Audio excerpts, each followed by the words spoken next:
In my freshman year of college, I was put into a triple dorm, and then we had to decide one of us to be kicked out of the dorm. Let's start at the beginning. June 2023, I was about to go into college. I went to orientation, still did not have a roommate yet. At orientation, I ended up clicking with this girl, and we decided to just last minute become roommates. And then my school did send out an email that housing was limited and there was a shortage, and that basically some people were gonna have to be put into triple dorms. So just a regular 2-person dorm, but they put a bunk bed in it, and they fit 3 desks into one dorm. I don't know why, I just thought like, oh, that's probably not gonna happen to me. It did, of course. I was put in a triple. I found out like a couple weeks before school started. Instead of having 1 roommate, I was now going to have 2. I wasn't upset about that, but I was a little upset that we were gonna all have to fit our stuff into one dorm that was made for 2 people. There was 1 single bed on one side, and then the other side of the room had a bunk bed. My move-in day was the day after my roommates, so since I was the last one there, I was on the top bunk. For story purposes, we're gonna call the roommate that I already had met once before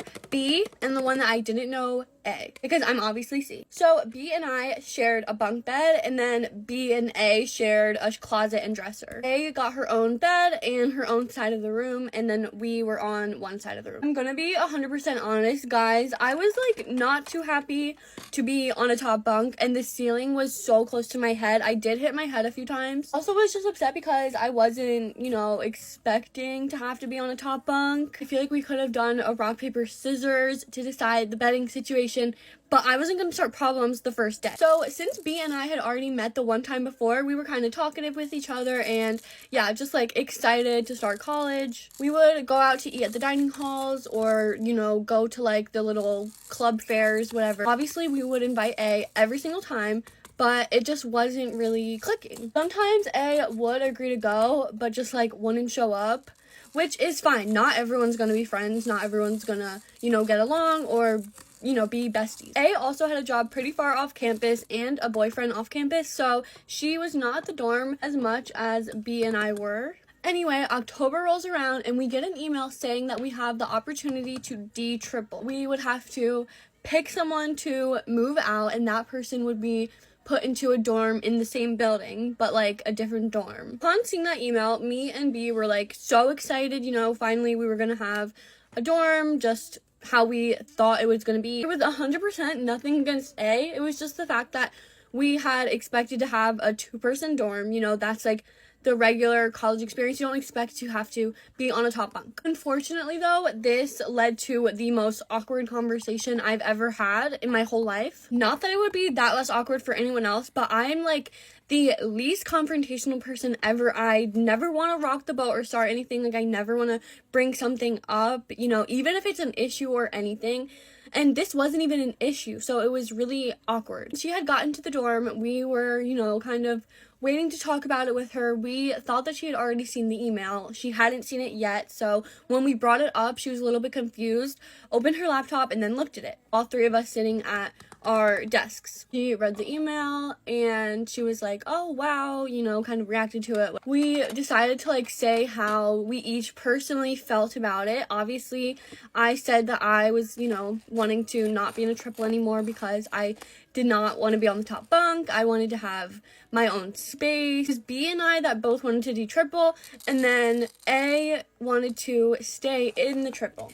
However, we kind of came to the consensus that since it was 2 of us wanting to do triple, that it was gonna happen. Now, unfortunately, was the harder part. We had to then basically volunteer one of us to leave. I'm just gonna tell you guys my true, honest thoughts. Going into that situation, I thought that since naturally B and I had become pretty close, we had classes together, we would hang out and do stuff together, not for a lack of trying, but we just didn't hit it off the same with A. I just kind of naively thought that maybe it would have been pretty peaceful, and A would have been like, you guys seem closer and you guys signed up to be rooming together, so I'll just head out. But no, of course, things do not work out as you can hope in your head. He did, in fact, want to stay in the dorm, and obviously B and I both wanted to stay in the dorm. We also thought it was fair that we would stay roommates because we signed up to be roommates together, so we thought that that was kind of fair. So I very kindly and respectfully explained my thoughts and opinions, and she wasn't, really receiving it, I guess. So the three of us decided, since we weren't really coming to a decision together, we should invite our RA to come in and help us. He was really nice and chill and helped us come to a decision. Basically, he kindly said that since B and I were in agreement that it was kind of 2 against 1 and that A had to go. This is when it gets even worse because I was like, look, this is nothing personal. It's just about the room situation. We can still be friends. We can still hang out. Blah, blah, blah. No. She immediately starts sobbing, crying, and I just feel horrible. How do you not feel horrible? And it was just awkward, and we had to basically watch her write the email to, resign from the room, and the RA helped her write it, and it was just, us kind of, sitting at our desk, listening to her cry while writing it, and, trying to comfort her, but also, knowing she's probably mad at us. Yeah, it was bad. It was very bad. I also don't think it's fair, and I don't wish on anyone that 3 teen girls get put in a room together and then have to vote one out. That's not fair. She did end up doing an Irish goodbye. She was there one day, and then a couple days ago, and she was gone, with the wind. I don't blame her at all. It was awkward, but yeah. That was my triple roommate experience, but luckily things worked out after. B and I just finished our 2nd year together in a dorm, and now we'll be moving into an apartment in the fall. Still feel bad about how it all went down, but I tried to be as kind and respectful as I could have been, and A seems to be doing great. That's, all I can hope for is the best. Last year was my first and last time ever going to the movie theater alone.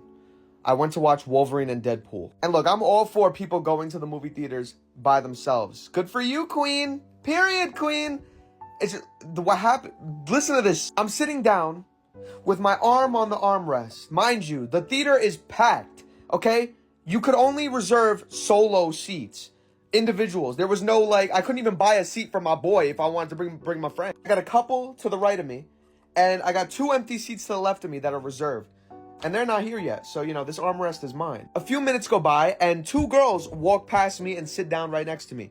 Those are the girls who reserved the seats. Another few minutes go by, and the girl who's next to me props her arm on the armrest too. We're, almost touching arms. My arm hair is tickling her arm. Another few minutes go by. Now she moved her arm to my arm.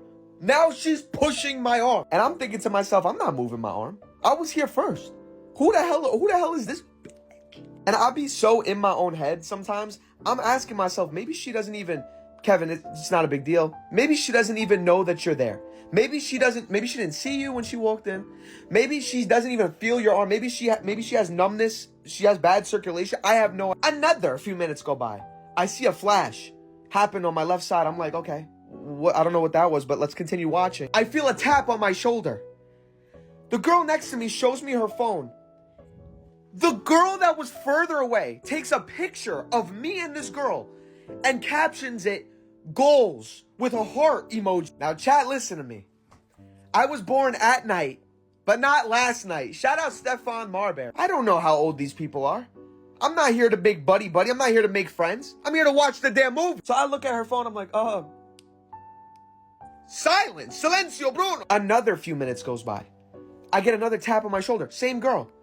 She pulls up the Notes app on her iPhone, shows it to me. She asks me, Instagram, ? This is when I ask the age-old question. How old are you? She looks me dead in my eyes, dead in my blue-gray eyes. I'm 13, but nobody needs to know. What? What the fuck? So off rip, I hear this, and I'm like, oh, hell no. And I go back to the, I'm leaning furthest away from this person. Taps me again. Goes, okay, listen, you don't have to follow me, but can I have your Instagram account? This was a mistake. I was put under pressure, okay? I didn't know what to do. Quick thinking, I was like, sure, you can follow me. Now, her and her friend have my Instagram, see that I have a following, and start looking down at their account, at my account, looking at me, checking to confirm that's me, going, oh my God, oh my God. Like, now they're snickering, now they're hype in the movie theater. That's when I'm like, oh shit, I messed up big time, big time rush. Long story short, I felt like I needed to evade the situation. I went down to the ramp of the movie theater. I finished watching the movie.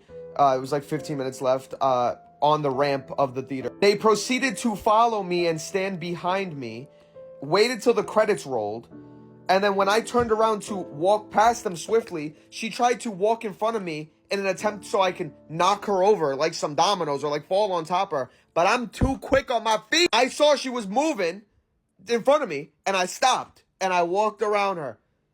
Move! But here's the best part. She comments on my Instagram post and goes, hey Kevin, it's the girl from the movie theater. Can we talk about what happened in the movie theater?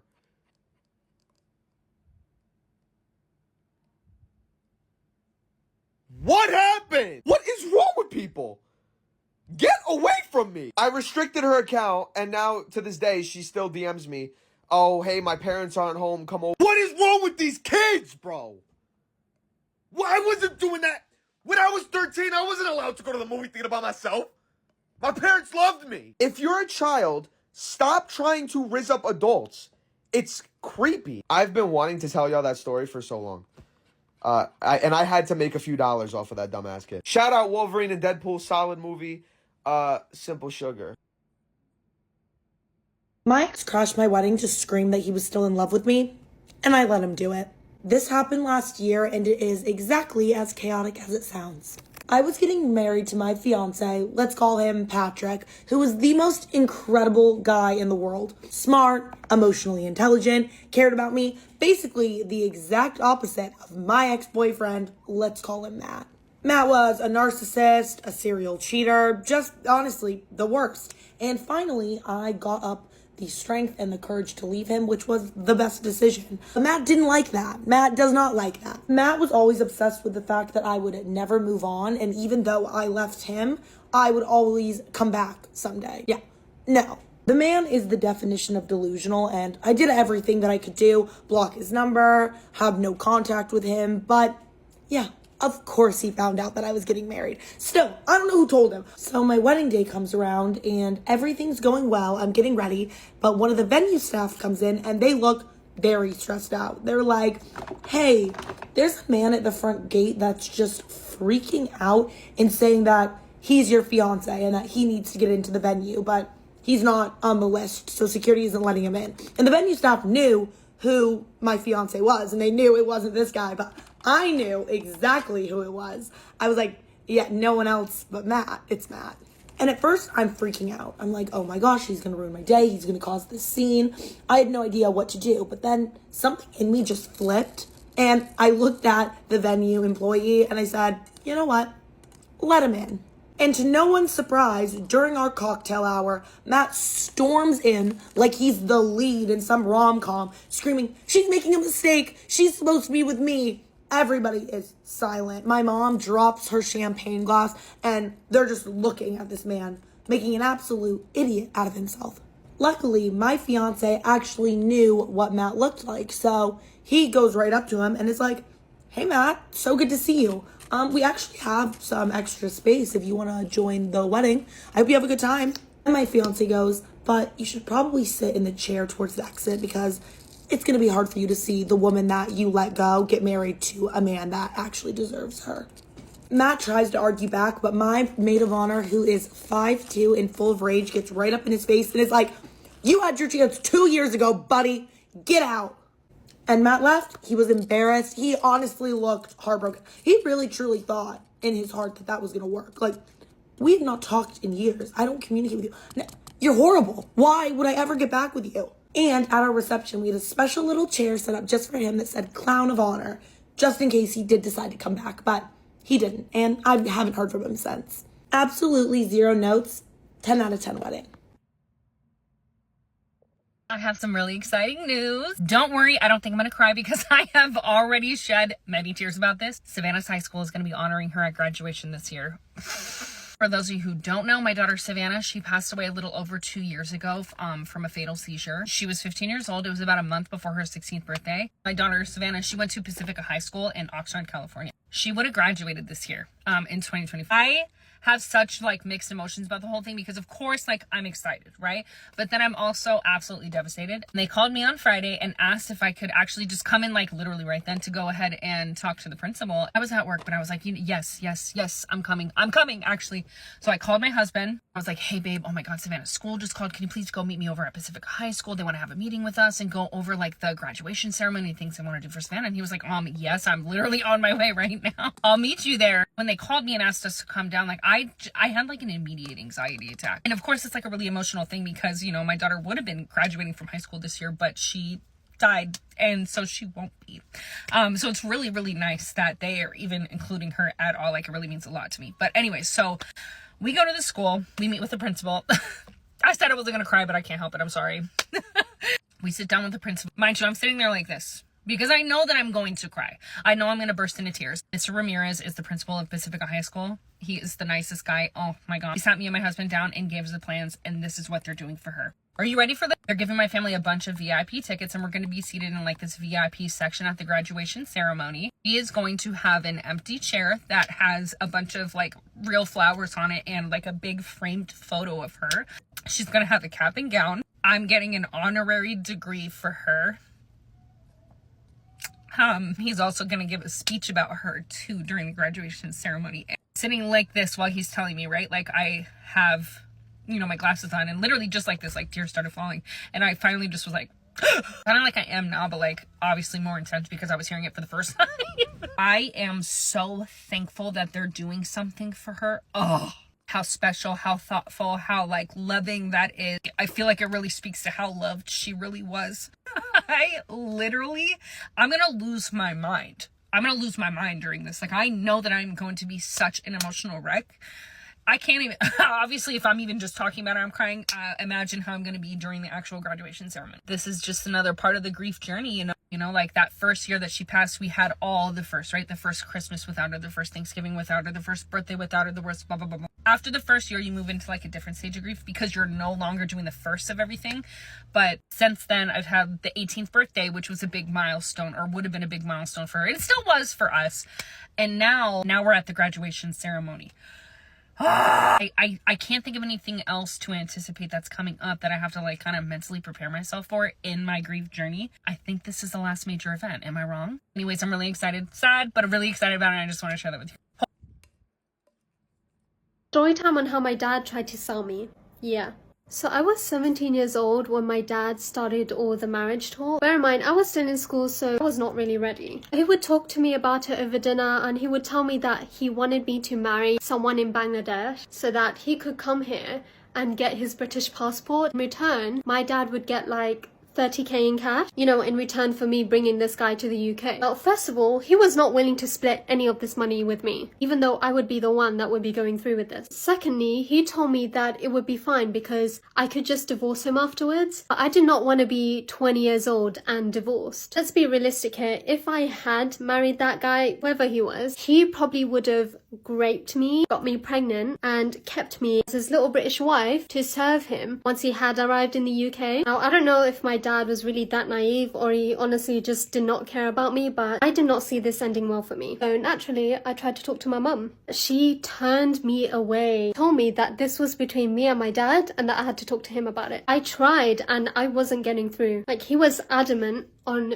doing this to me. So I ended up telling a friend about it, and they ended up telling a teacher, and eventually the police found out. And one day, out of nowhere, they came bursting in and took me with them, and I went into foster care for 4 months. Now, sometimes I still can't believe that this shit happened to me. That summer changed my life for the better, actually. Now, it was obviously very traumatizing to experience all that at such a young age, but I am a big believer of everything happens for a reason, and I believe I was meant to meet my foster parents because they showed me exactly what healthy relationships with your parents should look like. like. After I went into foster care, I was able to get a forced marriage protection order. Basically means that my parents cannot take me abroad and force me to marry. I don't know exactly how it works. I'm guessing they would probably flag my passport at an airport. I have been abroad since, but I've really had no issues. The only issue I've had since getting that order is when I had to renew my passport like 2 years later. It took them 3 months because they had to find a way to reach out to me to make sure that I was the one trying to renew my passport and not my parents. That summer, I also got myself a full-time job, which enabled me to move out and cut off my toxic parents forever. I was 17 when I got my job, and if you want to know more about that, I can definitely do a video. I was very, very blessed to have been able to get that first job because it gave me the sort of freedom that I never thought I could have. I've actually received a few DMs asking how I was able to move out, so I think I might make a video about how I got my job, how I got my own place. And no, I don't talk to my parents anymore. I've completely cut them off because I don't need that kind of negative energy in my life. Story time on my manager trying to ruin my life. Hi, I am Nadia, a senior in high school that used to work at Jersey Mike's in Houston, Texas on 1960. And yes, I am exposing everything because she got me messed up. I started working at Jersey Mike's in August in 2024, the beginning of my senior year. Ever since I started working there, there's been so many red flags about this lady. My first incident with her was when my sister went up to my job to go pick up my check. She gonna have the nerve to tell my sister that my sister look way better than me and I'm ugly and my sister better take that as a compliment. And she was like, girl, you better take that as a compliment and you better not tell your sister. So, of course, my sister came back and tell me because that's my sister. Why would she tell me what she said about me? Like, that is so unprofessional.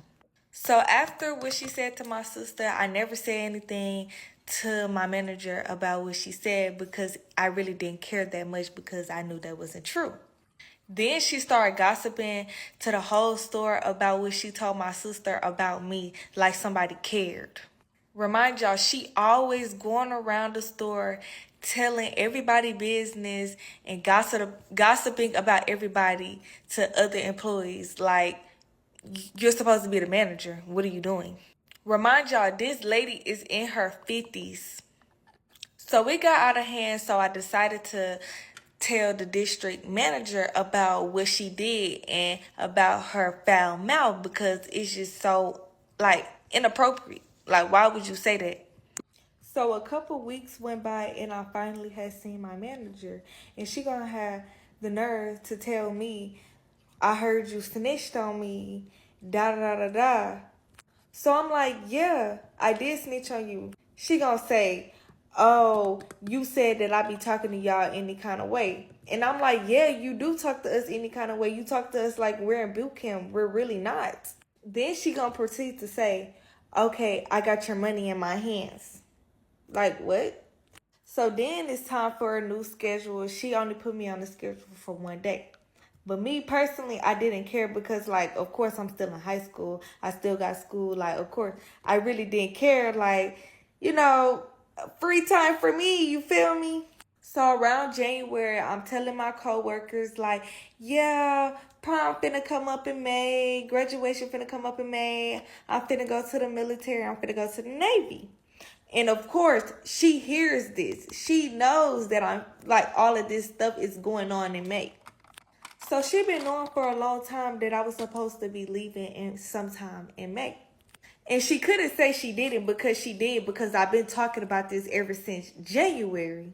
So May 23rd, 2025, I decided to quit my job. I decided to quit my job because some unexpected news had came up. And I'm like, oh, well, I'm already supposed to be leaving. Why not just, tell her now? Then on top of that, I really couldn't put my 2 weeks in because, like, I'm really supposed to be leaving next week.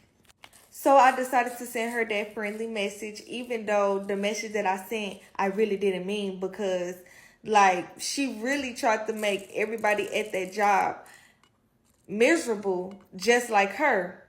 And literally all the employees can vouch and say they do not like her. She's rude. She don't know how to talk to people. She's just so out of control.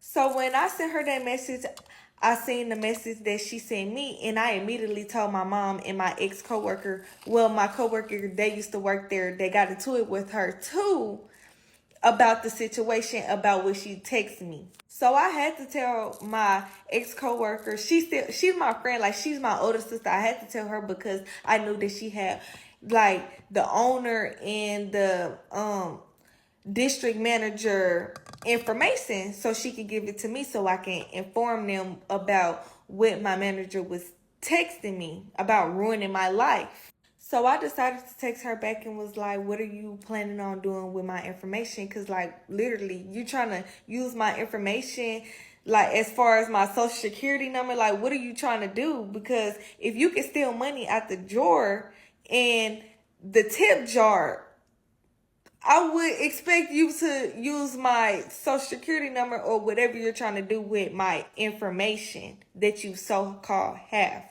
So then I had texted her again and I was like, you don't even know my recruiter.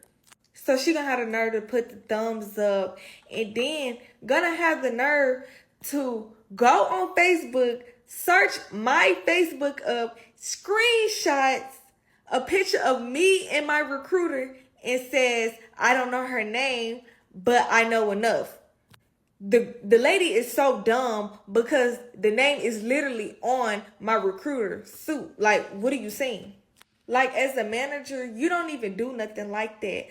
And even, like, you're even weirder to even say that to a 17-year-old. And even weirder for even looking up my Facebook to try to prove a point. Like, you got some type of information on me or know my recruiter to try to ruin my life. I should have known that lady was miserable when I found out her son was a big rapper. I don't know if y'all know who Sauce Walker is, but her son be with Sauce Walker, and I should have known that she was miserable when she still works at Jersey Mike's and your son over here got money. A rapper, a big rapper at that. So I really wouldn't be surprised if she do, try to use my social security number or something like that, because she can steal money out the tip jar, the register, and try to blame it on other employees, trying to make it seem like they be stealing the money, but the whole time she be stealing the money. So y'all, that was a little story time on how my manager, tried to ruin my life. Like, she can actually ruin my life, which she can't. But yeah, I had to just, let this be known about how evil people are and how people, really try to put other people down because, like, girl, you're 50 something years old trying to ruin a 17-year-old life. Like, that's how I know you ain't got nothing going on for yourself, because you're 50 something years old still working at Jersey Mike's. Don't even make sense. Then what got me is, like, she literally went on my Facebook just to try to prove a point. Like, you really look my Facebook up? Like, you're so weird. Like, that is weird and creepy to me. Like, that is outrageous. Like, you're too grown to be even doing something like that. To even try to prove a point to a 17-year-old. Like, that is crazy. I will be inserting all the messages and stuff like that at the end of this video, or I'll probably make another post of the messages and stuff in another video. I don't know. I will be showing y'all the messages between her and the owner and the district manager, because they act like, all of them act like they don't care. And I will be inserting the other messages when I had my first time snitching on her. Then, y'all, my sister had gotten into a car accident and I had told her, like, she didn't even care. Like, she literally wrote me up because I was supposed to come in, but I told her that I was going to be late, and she still wrote me up, but she found somebody else to take my shift. Like, you can't write me up for something like that, and I literally told you that I was just going to be, 30 minutes late. But yes, I did not expect, that little video to blow up or anything, but, I had to, make this worldwide awareness. Like, this is weird. You're a manager, and like, this is just so unprofessional for you to even want to do something like that, to even want to ruin somebody's life, to like just even thinking about doing something like that to somebody. Like, how miserable could you be?